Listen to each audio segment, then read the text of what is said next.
I'm good. How are you? I am delighted to be talking to you about A Shot Through the Wall. What a feature film debut. Oh, thank you. Thank you so much. If you're going to jump from shorts and other projects into features, this is the kind of film that you want as your calling card. Oh, thank you so much. I really appreciate it. We've seen so many films about race relations, police shootings. We've seen things unfolding on television, live, for especially the past few years. But we have never seen this perspective. It has always been black and white or black, brown, and white. We have never heard the voice of the Asian community. And we also have not seen the intricacy of the fallout, the quote-unquote behind the scenes, what is motivating what we are publicly seeing. We haven't seen the puppet masters before, and you give us that. And I am so impressed with that, Amy. Oh, thank you so much. I really appreciate that. That was my intent. So thank you so much for figuring that out. I really appreciate that. Now, I understand that this actually was inspired by an event that occurred a few years ago. Of course, we could take our pick of events as to what inspired you. Right. But I understand this one was inspired by an actual event that involved the Asian community. Is that correct? Yes, that's correct. It was inspired by an incident that happened in 2014 with the officer Peter Liang and the Akai Gurley, who was an innocent black man in Brooklyn, and he was shot. So what made you want to take that story and tell that story, that specific one? So I was living in New York at the time, and I remember so I'm from California, and I remember coming home to California for a weekend. I think it was a wedding or something, and I remember just at the dinner, at the reception of that event, my friends and family, they were getting into this heated debate about whether this policeman was scapegoated or whether he should actually take accountability for what he has done. And I remember being thrusted into that conversation in a room full of Asian Americans or Asian people. And then I also myself have never heard of us in this conversation of black and white. So that was really interesting to me, and especially the debate itself, and it made me question where I stand as an Asian American person in this sort of spectrum of racism today, and in this conversation, among the black, white, and blue. So I think at the time, I really didn't know where I stand for a second. And then I just went home, I did a whole bunch of research, and I wanted to educate myself, I wanted to know more about it. And in that process of sort of self-discovery, I realized I wanted to write this into a film, and that sort of helps me figuring out where I stand and where I stand in this big spectrum, and also where I stand personally with how I feel about this incident. Mm-hmm. Listening to you, I'm getting the sense that a big part of the character of Grace, it feels like you really transferred yourself into the character of Grace, because Grace is, look, brother, you need money. I hired you a lawyer. It's the very American thing to do. Go get yourself a good criminal lawyer. I've done that, but at the same time, it's the reverence for the family and the parents at the dinner table and cooking. So it's both worlds come together within Grace. And I'm hearing that as you're talking about writing this film. Yes, I think I'm very much in every one of my characters. Yes, I think that character in particular speaks to me because, it lended me a voice of saying my side of the story where, there's so many sides to a story like this. And to me, it was important that I insert this sort of Asian American perspective to it, because you don't really see that in mainstream media, and I think we are very much othered group, right? We're very much marginalized in some ways, and this is, mind you, this is 2015 when I start writing it, so I didn't have a lot of, this was before the wave of the Asian American films, so I didn't really see an authentic sort of Asian American family on screen before this. So for me, that was a really big goal, that I wanted to see myself represented. I want to see sort of my family, an Asian American family, authentic Asian American family that's represented on screen. So it started with also sort of like this family drama about this Asian American family. Mm-hmm. Well, and you really bring that to life, and I have to commend you on your casting and the performances that you elicited from your actors, AIMEE, because you look at this and we get the very generational. And I think I was watching this and thinking about my German grandparents who came over in the early 1900s from Germany. But it's that old world, that old school, just go say you're sorry, go apologize. Right. And we constantly get that through Mike's mother. Sometime, mom actually can be right. But, yes, of course. But you get that more respectful, old world, quote unquote, sensibility through Mike's mom. Dad still respects all of the traditions and the idea of respect for other humans and for yourselves and your family. But he has ground rules. You're in my house. You don't do this. But he appreciates the American way of life. So you really give us this. But then you give us Kenny Lou as Mike. And I have to say, whatever you and Kenny did in crafting Mike, watching this character, I mean, it's the embarrassment, the humility, the shame, the indignance, everything comes out at some point. Every emotion we visibly see, it's palpable. And oh, I'm very glad. And I love the fact that for a good portion of the film, he never walks with his head held high. He walks with his head down. I don't think he would. Yeah, he walks. It was funny that we were shooting, and I constantly had to remind him. He's actually a really happy-go-lucky guy, and it was really funny that I constantly had to remind him he just took someone's life. It was such a heavy piece. But it fits with the culture, though. Because you pick that up in your dialogue, AIMEE, about how Asians, you don't say anything. You just, keep these things. So, of course, you're going to walk around with your head down at the ground. Plus, it's very beneficial in case you find where somebody dropped some money on the ground. So, so it has an advantage. But that adds so much weight. We feel that weight of this whole incident. And the way you bring that to life physically is so observational, which begs the question how you and your DP, Alexander Chinichi, how did the two of you go about developing your visual tonal bandwidth for this film in terms of you don't go in on ECUs, you stay in mid shots, even when it's just Mike by himself, or even, getting a kind of lecture from Clifton Davis's Deputy Chief Walker. Yes. You never go in tight. You always show us, it's almost metaphorically telling us, okay, it's not just in this mind. The world is a little bit bigger than this. So I'm curious how you and Alexander developed your visuals for the film. Sure. I think we went back and forth with a lot of references, and we had a very similar taste in films. And so when we came about to the story, I was very adamant about the fact that the world is watching. So I didn't go.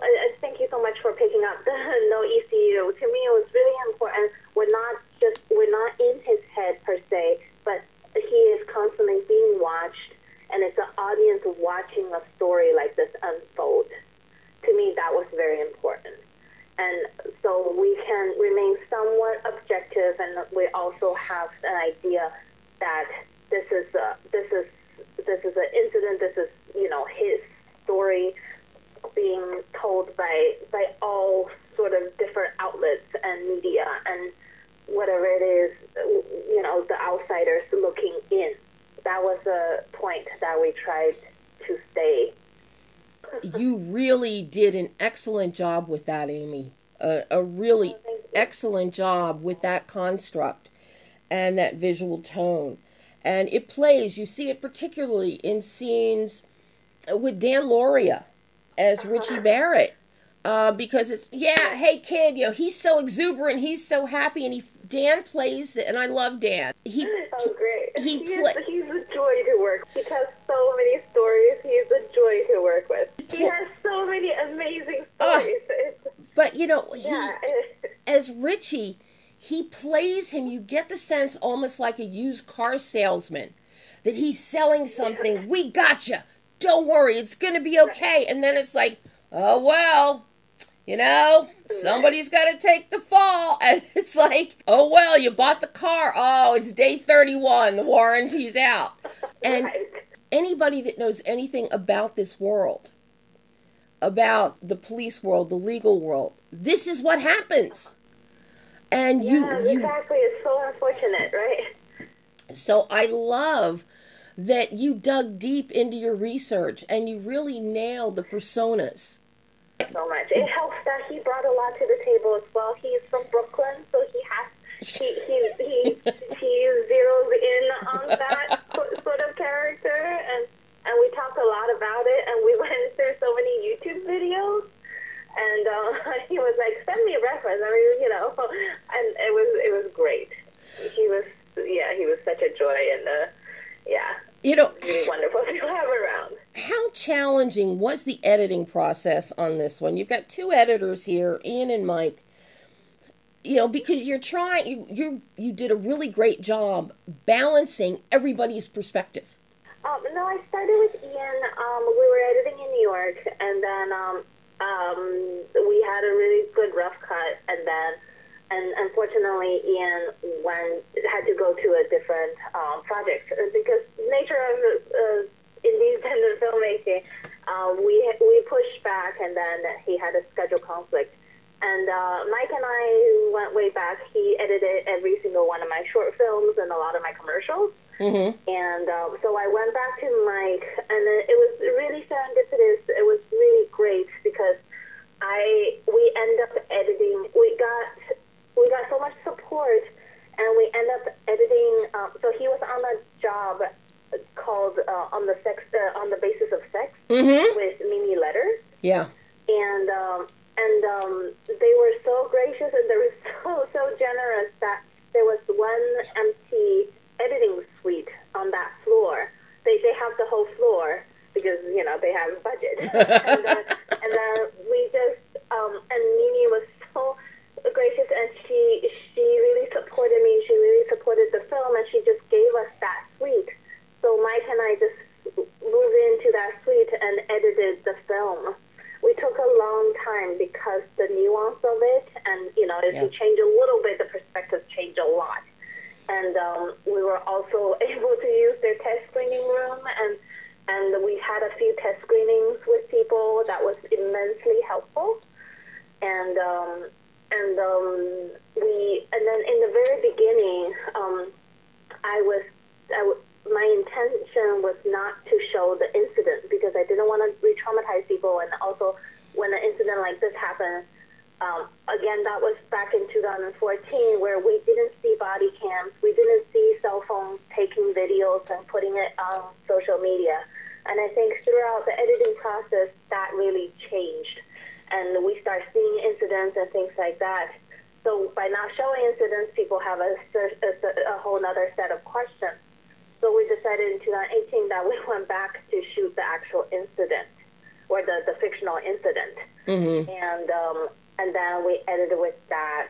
And And then we had the few test screenings right before the pandemic. The test screenings was great because people really was talking about the issue. To me, it was really important for people, I think, to spark a conversation. That was the intent of making a film like this.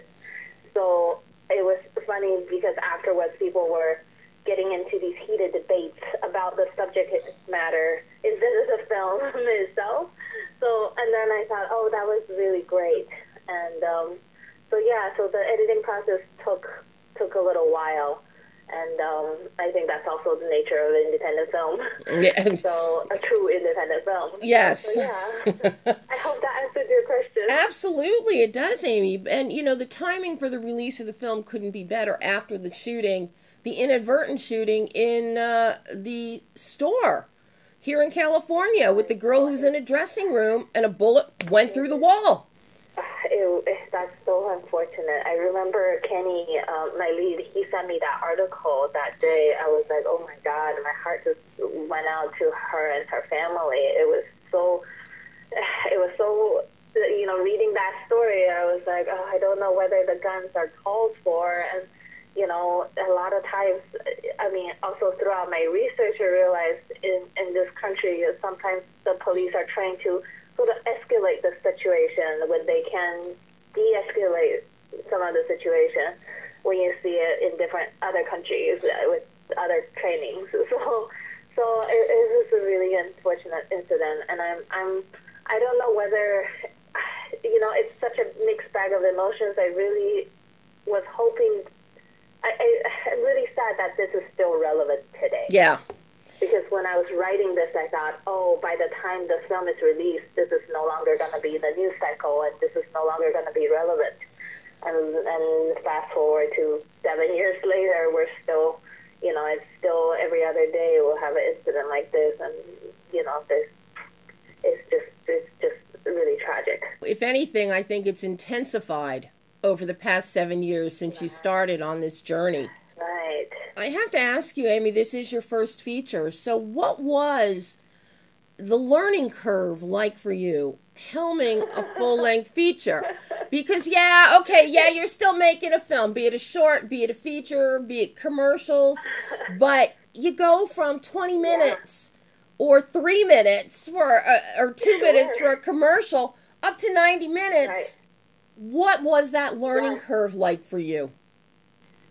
It's a marathon. I learned that it's a marathon. It's not a sprint, and it's a lot of patience. It's a really good, I think I got very lucky. I got to work with a really good group of people who really believe in the message behind it and believe in the script. And I was surrounded by very supportive people and very good cast. I took my time in casting.